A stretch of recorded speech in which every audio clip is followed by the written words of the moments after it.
এই রকম করে মাছের তরকারি খেয়েছেন কি না, আর না খেলে অবশ্যই বাড়িতে একবার করে খেয়ে দেখবেন।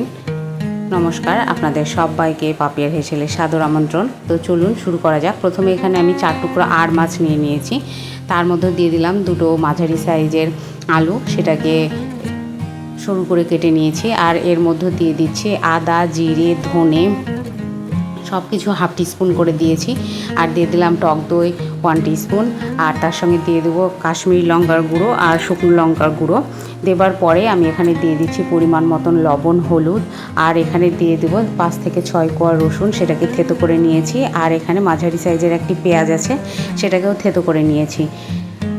এখানে দিয়ে দিলাম 2 টিস্পুন মতন সর্ষের তেল। দিয়ে আমি এই সমস্ত মশলার সঙ্গে মাছ আর আলুটাকে ভালো করে মাখিয়ে নেব। নিয়ে মোটামুটি আধা ঘন্টা থেকে 45 মিনিট মতন এটাকে রেস্টের জন্য রেখে দেব। এরপরে কড়াই আমি সর্ষের তেল বসিয়ে দিয়েছি। যেহেতু মাছের ভেতরে তেল দেওয়া আছে, সেহেতু সর্ষের তেলটা একটুখানি কম নিয়েছি। এখানে দিয়েছি 3 টিস্পুন মতন সর্ষের তেল।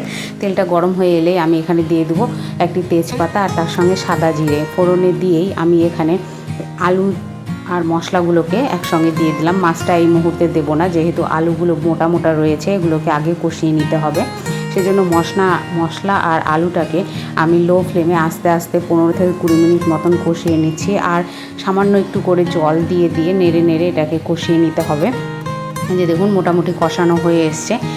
এই মুহূর্তে আমি যে মাছগুলোকেও মাখিয়ে রেখেছিলাম, সেই মাছগুলোকে এর ভেতরে দিয়ে আর 10 মিনিট মতন একটু লো ফ্লেমে আস্তে আস্তে হালকা আঁচে এটাকে করে নিতে হবে।